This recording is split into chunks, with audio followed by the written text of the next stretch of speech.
Start कर रहा हूँ, ठीक है, और आपके हर एक एग्जाम के लिए बेस्ट होने वाले हैं। दोस्तों हमारे चैनल का नाम है सुपर फास्ट इंग्लिश अकेडमी। अब देखिए पहले क्वेश्चन की हम शुरुआत करते हैं। पहले वाले क्वेश्चन में सबसे सही वाला सेंटेंस कौन सा है ये आपको बताना है। देखो ज्यादा डिफिकल्ट नहीं है, बस उसके कॉन्सेप्ट को समझ लेना है। देखो इसमें चार में से जो सही है वो सी वाला ऑप्शन सही है। ये सही क्यों है, पहले वाला गलत क्यों है? देखिए सेंटेंस की शुरुआत सब्जेक्ट से होती है, ये तो एडवर्ब दे रखा है। अब देखो यहाँ पर क्या है, आपको पता है एट के बाद टाइम दे रखा था, लेकिन यहाँ तो ये गलत दे है, ये नहीं होना चाहिए। इसके बाद आपने देखा होगा डी वाले में ही वेक्स ऑलवेज अप, ना ना ना, देखो ऐसा होता है कि जो ये होता है ना ऑलवेज, ये ऐसे कंडीशन में सब्जेक्ट के बाद और वर्ब से पहले आता है जो एडवर्ब होता है वो, लेकिन यहाँ पर सही नहीं है।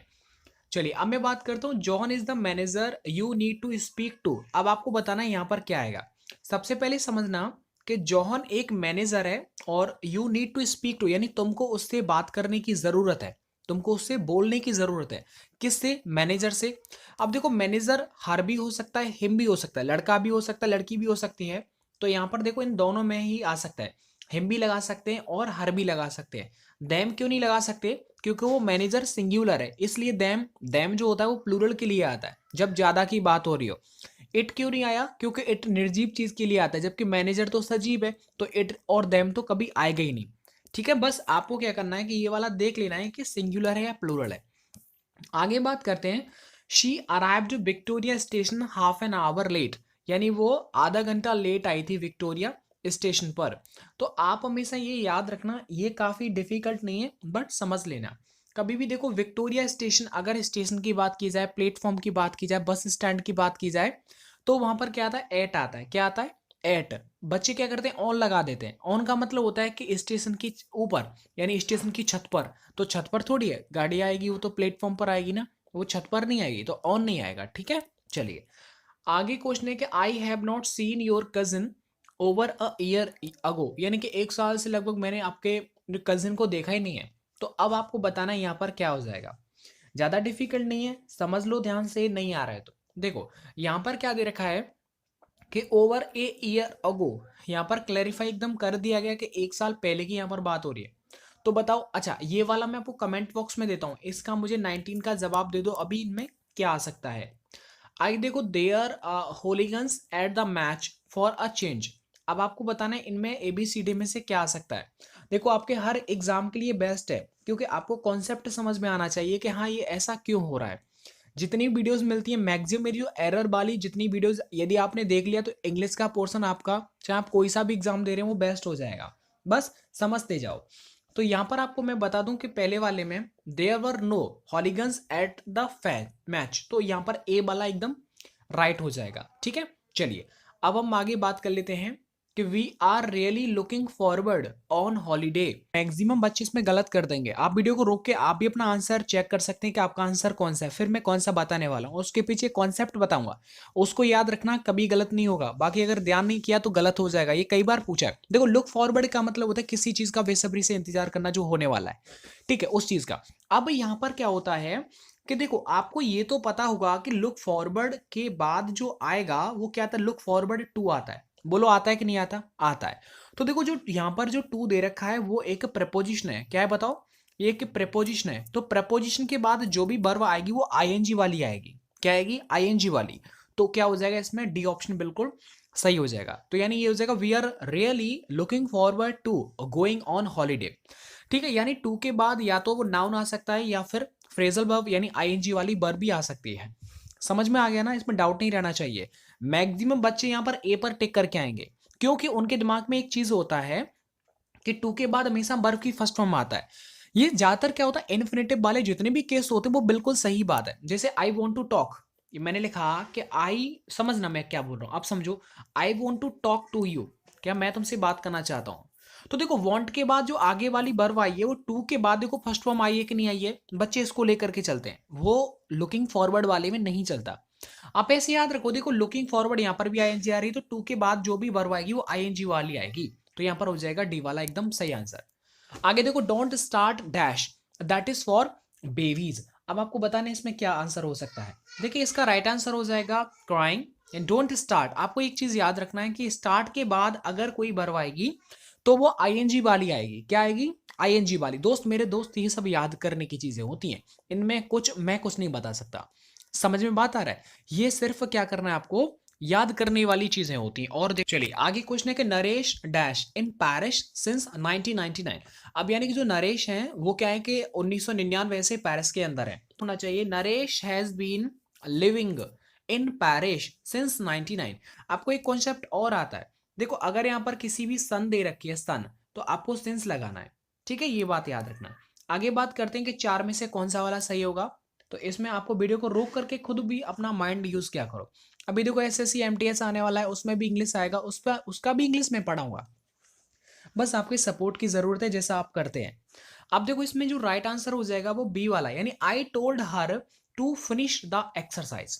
ठीक है, अब एक बात समझिएगा, ये क्या होता है, यानी कि देखो ये लिख रहा है आई टोल्ड हर व्हाट शी, ना ना ना, ऐसा नहीं होना चाहिए। यानी दूसरी वाली वर्ब को हम क्या डायरेक्टली अगर हम बात करें कि अच्छा जो सेंटेंस है वो बी वाला है। देखो I told she finish the exercise, no, इसका कोई मतलब नहीं है, इसका कोई भी मतलब नहीं है। देखो I told her that she finished, no, ये गलत है। क्यों? क्योंकि दैट से पहले पास्ट आ रहा है तो दैट के बाद पास्ट आना चाहिए, लेकिन ये तो प्रेजेंट है, तो ये गलत हो जाएगा। आ रहा है कि नहीं आ रहा? तो यहां पर देखो वॉट वाला कोई भी इंटेरोगेटिव कुछ है ही नहीं, इंटेरोगेटिव कंजंक्शन आ ही नहीं सकता। अगर मान लो इसे आप डायरेक्ट से इनडायरेक्ट भी अगर इसे मान रहे हो, तो ये बताओ अगर ये इंटेरोगेटिव है तो जो टोल्ड क्यों आएगा, यहाँ तो आस्क्ड आना चाहिए। बोलो यस और नो। तो देखो ए वाला भी गलत हो गया, तो मतलब बी वाला सही है। बात करते हैं she can not escape the fire there is dash time, हो जाएगा सी वाला, ये बिल्कुल सही है, यानी कि there is too little time. ठीक है, मच टाइम, ना ना, सी वाला एकदम एग्जैक्ट आंसर है। आगे बात करते हैं that can not be alert I dash. अब आपको बताना है इसमें क्या आ सकता है। देखो आई के साथ पहले तो देखो यहां पर देखो I have just seen him, that can not be alert, उसे अलर्ट नहीं किया जा सकता है। ठीक है, I have just seen him, मैंने अभी अभी उसे देखा है। तो देखो यहाँ पर ए वाला बिल्कुल सही आ जाएगा। सर ये क्यों नहीं आया बी वाला? क्योंकि देखो इस आर एम के बाद आईएनजी आता है जो कि यहाँ पर नहीं दे रखा।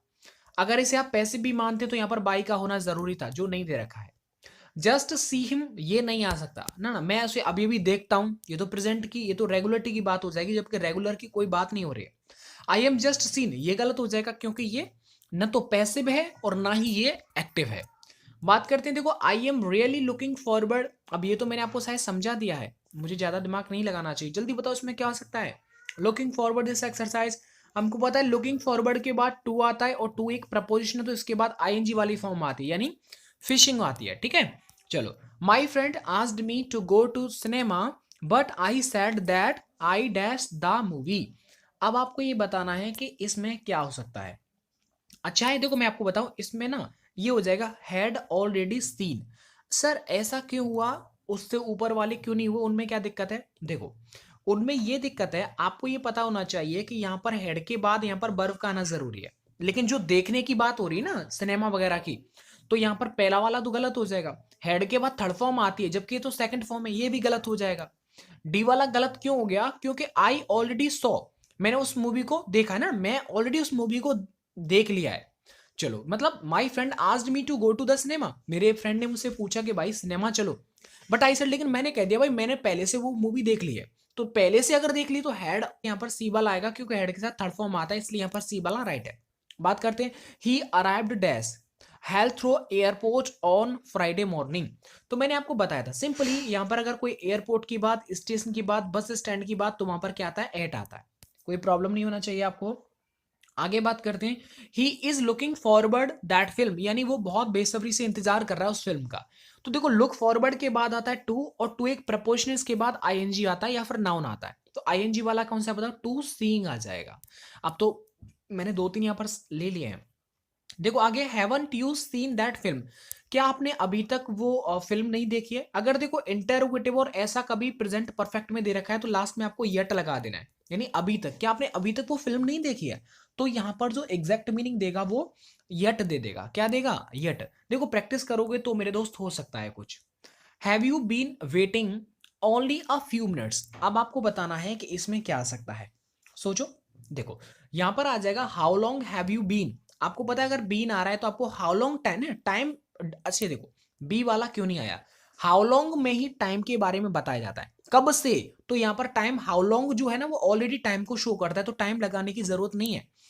व्हाट टाइम ऐसा कोई सेंटेंस नहीं है, ये बिल्कुल गलत है। व्हाट टाइम से स्टार्ट नहीं होता, वो हाउ लॉन्ग टाइम से होता है। फॉर हाउ लॉन्ग टाइम इसकी कोई जरूरत नहीं, क्योंकि हाउ लॉन्ग ही टाइम होता है पूरा। कि I went to the cinema in the afternoon, before that I dash lunch. तो अब आपको बताना है इसमें क्या आ सकता है, जल्दी बताओ, सोचो जल्दी से। तो इसमें डी बी वाला आंसर बिल्कुल सही है, had already had. I went to the cinema in the afternoon, मैं दोपहर में सिनेमा गया। बिफोर दैट उससे पहले, I had already had lunch, उससे पहले मैं ऑलरेडी लंच ले चुका था। ठीक है, तो यहां पर बी वाला एकदम सही है। देखो ये पास्ट की बात हो रही है, तो आगे प्रेजेंट तो नहीं आ सकता ना, क्योंकि पास्ट में ही उसने डिनर ले लिया था, लंच ले लिया था। तो देखो है वाला तो आ नहीं सकता। ठीक है, अब आपको बताना है, देखो ऑलरेडी जो होता है, अब आपको एक चीज और देखिएगा, यहां पर जो ये हेड, आप सोच रहे होंगे सर 2 बार हेड आ गया, नहीं, ये तो हेल्पिंग वर्ब है, और ये जो हेड है वो हैज हैव का थर्ड फॉर्म है। हैज है, क्योंकि आपको पता है हेड के बाद थर्ड फॉर्म आता है, तो हैज हैव का थर्ड फॉर्म हेड होता है। इसलिए यहां पर हेड वाला प्रायोरिटी सही है, ना कि ए वाला। गॉट वाला प्रायोरिटी कोई सही नहीं। खाना लेने की बात हो रही है। आगे बात करते हैं, if you are in Madrid you can come and visit me dash you like. अच्छा है, देखो इसमें आ जाएगा वेन एवर, यानी कि you are, if you are in Madrid you can come, यानी कि यदि आप मैड्रिड में हैं तो आप आ सकते हैं और विजिट मी, और मुझसे मिल सकते हैं डैश यू लाइक। ठीक है, वेन एवर, जब भी तुम मुझसे मिलना चाहते हैं तब आप मिल सकते हैं। तो देखो यहाँ पर वेन एवर एकदम एग्जैक्ट आंसर हो जाएगा। चलिए अब मैं आगे, देखो आगे तो पूरा खत्म हो गया, इसके साथ में और भी सीरीज तो काफी सारे क्वेश्चन हैं जो इसी तरह के आपको समझाता हूं, ताकि आपके समझ में आ जाए। दोस्तों जरूर बताना कमेंट करके।